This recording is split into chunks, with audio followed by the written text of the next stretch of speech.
Hello বন্ধুরা, আসসালামু আলাইকুম। কেমন আছেন আপনারা সবাই? আশা করি ভালো আছেন, সুস্থ আছেন। আই হোক আমিও ভালো আছি, সুস্থ আছি। যেটা বলতেছিলাম, এই যে দেখেন, চৈত্র মানে ফাল্গুন মাস, চৈত্র মাস এখনও পড়ে নাই, ফাল্গুন মাসের মাঝামাঝি যাচ্ছে। ফাল্গুন মাসের গাছের পাতা সব মানে ঝরে ঝরে পড়ে যাচ্ছে আর কি গাছের মধ্যে। আর ইলমা আর আমি নিচে নামছি, আমি একটু দোকানে যাব, তো ইলমা আর আমি নিচে নামছি। তো যাই হোক, গাছের পাতা ঝরে পড়ে যাচ্ছে। আর গ্রাম অঞ্চলে আর শহরে তাও থাকা যায়, গ্রাম অঞ্চলে ঘর বাড়ি একেবারে ময়লা হয়ে যায়, চারিদিকে ধোয়া ধুলা আর ময়লা বসে। আর গাছের পাতা তো সব ঝরে ঝরে পড়ে যাচ্ছে। ফাল্গুন মাস, নতুন পাতা গাছে গাছে গজিয়ে গজাবে। তো বাড়িওয়ালা ভাইয়ের কাজের খালা প্রতিদিনে ঝাড়ু দেয়, পরিষ্কার করে দিয়ে, তারপরও আর কি বিল্ডিংয়ের সামনে গাছের পাতা দিয়ে ভরে গেছে। তো সেটাই আর কি আমি নিচে নামছিলাম, তিনতলা থেকে ভিডিও করলাম, করে আপনাদের সাথে শেয়ার করলাম। এখন এই যে ভিডিওটা দেখতে পাচ্তেছেন, এটা কিন্তু গতকালকে যে মুরগি বাজার করেছিলাম, কাঁচা শাক সবজি ফল ফ্রুটস, মুরগি একটা নিয়ে আসছিলাম, ব্রয়লারের মুরগি। তো মুরগিটা গতকালকে কাটা পর্যন্ত আপনাদের সাথে ভিডিও শেয়ার করেছি, অনেক বড় ভিডিও হয়ে যায়, সেই জন্য A to Z ভিডিও তো শেয়ার করা সম্ভব হয় না। তো যতখানি পারি আপনাদের আর কি শেয়ার করার চেষ্টা করি। তো গতকালকে মুরগির মাংসটা আর কি পঞ্চম রমজানের ইফতার শেষ করে বাজার করেছি। মহিলা মানুষ বাজার করা, ইফতারের আয়োজন করা, সংসারের খুঁটিনাটি কাজ করা, A to Z আসলে সব কিছু হয়ে সময় হয় না। তো গতকালকের ভিডিও, গতকালকে ইফতার শেষ করে, পঞ্চম রোজার ইফতার শেষ করে কিন্তু আমি তারপরে নামাজ কালাম শেষ করে রাত 8টার দিকে আমি এই ব্রয়লার চিকেনটা রান্না করেছি। তো দুই মেয়ে বলছে ব্রয়লার চিকেনটা ভুনা খাবে, তো সেই জন্য আর কি মেয়েদের কথা রক্ষা করতে যেয়ে ব্রয়লার চিকেনটা ভুনা করতেছি। যদিও রাত 8টা বাজে ব্রয়লার চিকেনটা ভুনা করতেছিলাম, তো একটা তরকারি দিত আর ভাত খেতে গেলে তো তারপরে একটু কিছু লাগে। তো সেই জন্য ভাবলাম যে মেয়েরা যতই বলুক যে শুধু চিকেন ভুনা খাবে ঝাল ঝাল করে, তো আমি আর কি কয়েকটা 3-4টা গোলালু, লাল দেশি গোলালুগুলা, সেগুলা কেটে কেটে দিলাম, যে যাক ওরা খেলে খাবে, আলুটা না খেলে আমি খাবো নি। তো ব্রয়লার চিকেনটা মশলা কষিয়ে, মাংসের যে মশলাগুলা সব দিয়ে, গরম মশলা, আদা রসুন বাটা, স্বাদ মতো লবণ, মানে সব মাংসের মশলাগুলো দিয়ে মশলাটা কষিয়ে ব্রয়লার চিকেনটাকে ভালো করে কষিয়ে নিয়েছি। নিয়ে তারপরে কিন্তু এই যে আলু দিয়ে কষাচ্ছি, সেটা তো আপনারা দেখতেই পাচ্তেছেন। আপনারা সবাই যেভাবে মাংস রান্না করেন, আমিও সেই রকম সেম একই মাংসের মশলা দিয়ে মাংস রান্না করতেছি। তো যাই হোক, সেটা আর কি আপনাদের সাথে শেয়ার করতেছি। তো মাংসটা আগে প্রথমে মশলা কষিয়ে মাংসটা কষিয়ে নিলাম, তারপরে আলু কয়েকটা কেটে তারপরে আমি আলু দিয়ে আবারও মাংসটা আমি 5-6 মিনিট ভালো করে কষিয়ে নিব। কষিয়ে তারপরে আমি ঝোলের জন্য, জালের জন্য পানি দিয়ে দেবো। তো মাংসটা দেখেন কিভাবে আমি কষিয়ে নিলাম, আলু দিয়ে আবারও ভালো করে দিয়ে, তারপরে কিন্তু আমি রান্না সিদ্ধ হওয়ার জন্য পানি দিলাম পরিমাণ মতো, দিয়ে আমি চুলার জালটা মাঝামাঝি আঁচে দিয়ে তারপরে মাংসটা রান্না করে নিলাম। দেখতে পাচ্ছেন অফ ক্যামেরাতে দুইবার এসে কিন্তু মাংসটা আমি নেড়ে চেড়ে দিয়েছি, দিয়ে দেখে নিয়েছি রান্নাটা পারফেক্ট হয়েছে, লবণ ঝাল।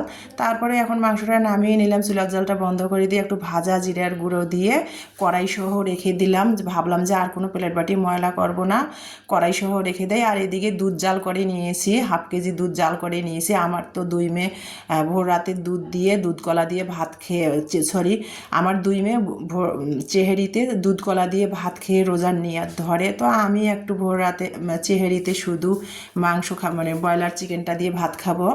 তো সেটা রান্না করে টেবিলে আর কি রেখে দিলাম কড়াই সহ। আর কোনো প্লেট বাটি, আর কোনো বাটিতে ঢাললাম না।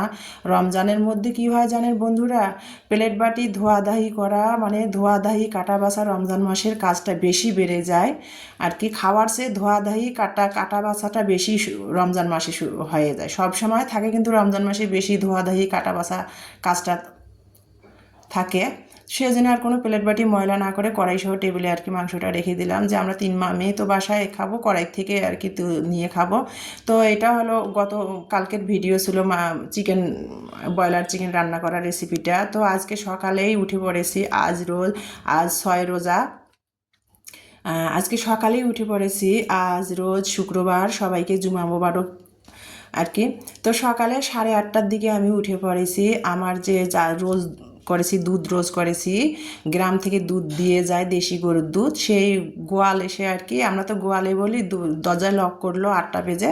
তো আমি আর দুধটা রিসিভ করে নিলাম, আর আমি ঘুমালাম না, উঠে পড়লাম, যেহেতু 8টা বাজে, গরমের আভাস পড়ে গেছে, অনেকটা বেলা 8টা মানে। উঠে পড়ে আর কি, এই যে দেখতে পাচ্তেছেন আমি এই যে বাসি ঘর দুয়ার গুছিয়ে নিলাম, বিছনাটা গুছাই নিলাম।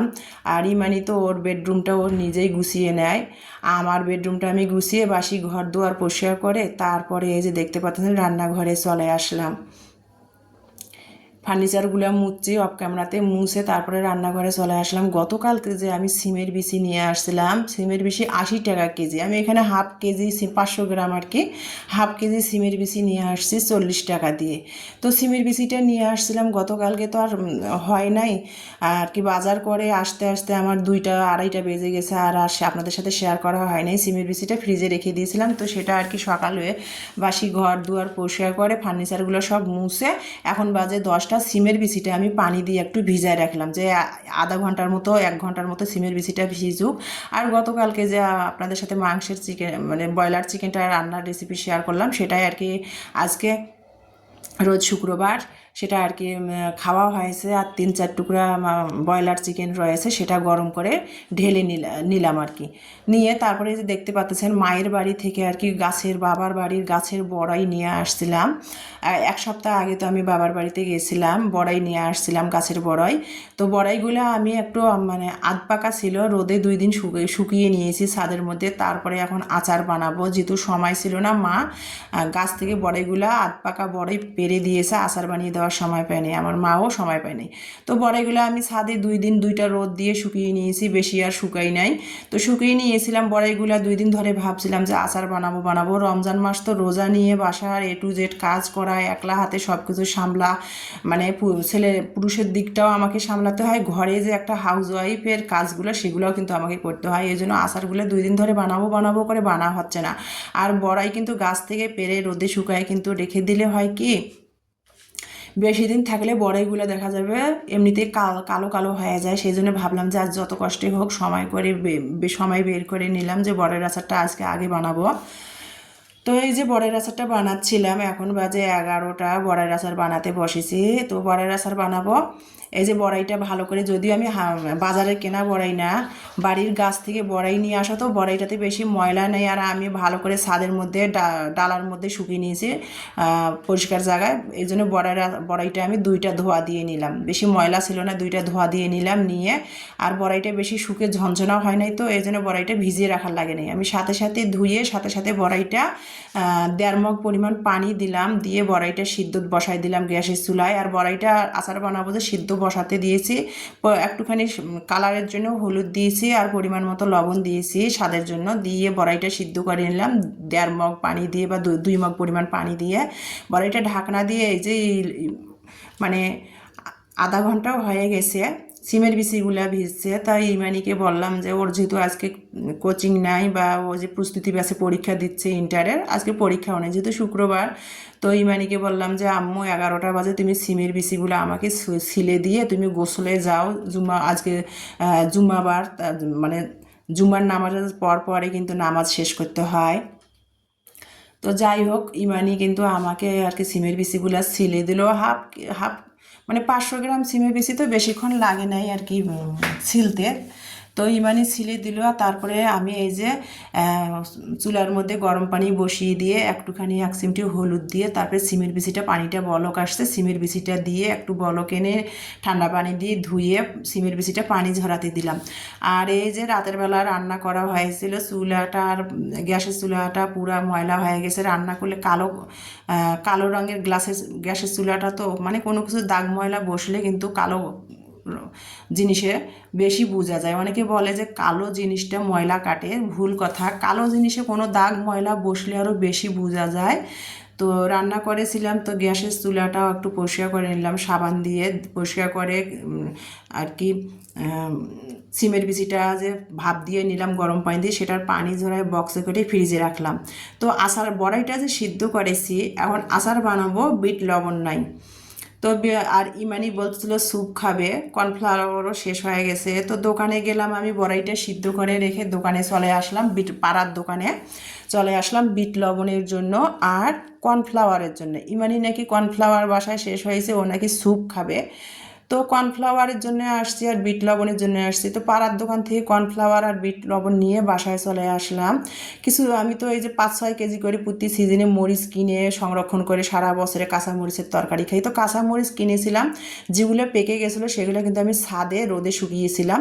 তো কুলাটা ছাদ থেকে নিয়ে আসলাম, শুকিয়ে মশমশা হয়ে গেছে কাঁচা মরিচগুলো, সেগুলো বয়মে ভরে রাখলাম। আর বাকি যেটা আচার বানাবো পরিমাণ মতো কড়াইয়ের মধ্যে ভেজে নিলাম, হালকা করে চিলি ফ্লেক্স বানাবো, ভেজে নিলাম। তারপরে এখানে আর কি 1 টেবিল চামচ আমি ধনিয়া ভেজে নিচ্ছি। আগে ধনিয়াটা, জিরা ধনিয়া একসাথে ভাজলে হবে কি জিরাটা কালো হয়ে যাবে আর ধনিয়াটা ভাজা হবে না, সেই জন্য আমি আর কি আগে ধনিয়াটা ভালো করে টেলিয়ে নিলাম কড়াইতে, নিয়ে কিন্তু তারপরে জিরাটা দিলাম, দিয়ে আবারও জিরা ধনিয়া একসাথে ভালো করে কড়াইতে টেলাই নিলাম, নিয়ে তারপরে ব্লেন্ড করে নিলাম। নিয়ে এই যে কড়াইয়ের মধ্যে সরিষার তেল পরিমাণ মতো দিয়েছি। আসলে বড়ার আচারে যদিও তেল লাগে না, অল্প তেলে বড়ার আচার হয়। তো পরিমাণ মতো সরিষার তেল দিয়েছি, 2টা তেজপাতা দিয়েছি, 3-4টা সাদা এলাচি দিয়েছি আর একটা বড় এলাচি দিয়েছি, আর 2-3 টুকরা দারচিনি দিয়েছি। দিয়ে আমি যে বড়াইটা সিদ্ধ করে ভালো করে আর কি ম্যাশ করে নিয়েছিলাম সেটা কিন্তু আমি দিয়ে দিলাম গরম তেলের মধ্যে, দিয়ে ভালো করে নাড়তেছি।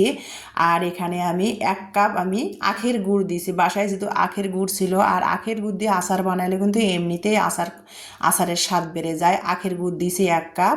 আর এখানে আমি যেহেতু টক ঝাল মিষ্টি আচার বানাবো 1.5 কাপ আমি চিনি দিয়েছি, স্বাদটা যার যে মতো। আর আমার মেয়েরা কিন্তু বেশি মিষ্টি খায় না, আচারে বলেন বা যে কোনো খাবারে বেশি মিষ্টিটা পছন্দ করে না, একেবারে কম মিষ্টিও পছন্দ করে না, একেবারে বেশি মিষ্টিটাও পছন্দ করে না, মাঝামাঝি মিষ্টিটা ওরা পছন্দ করে। সেই জন্য আমি আমার স্টাইলে আর কি মিষ্টিটা পরিমাণ মতো দিয়েছি, দিয়ে আচারটা বানিয়ে নিলাম। আচারটা বানানোর সময় আমি 1 চা চামচ ওই যে দোকান থেকে বিট লবণ আনলাম, বিট লবণ দিয়ে দিয়েছি, তারপরে চিলি ফ্লেক্স দিয়েছি, ভাজা জিরার গুঁড়া দিয়েছি নামাবার আগে, দিয়ে ভালো করে নেড়ে ছেড়ে আবারও কড়াই থেকে আচারটা আমি স্টিলের গামলাতে তুলে নিলাম। কড়াইটা যেহেতু 10টার, কড়াইটা ভালো না, আচার কড়াইতে রাখলে কালো হয়ে যাবে, এই জন্য আমি ঠান্ডা করার অপেক্ষায় না রেখে আচারটা তুলে নিলাম।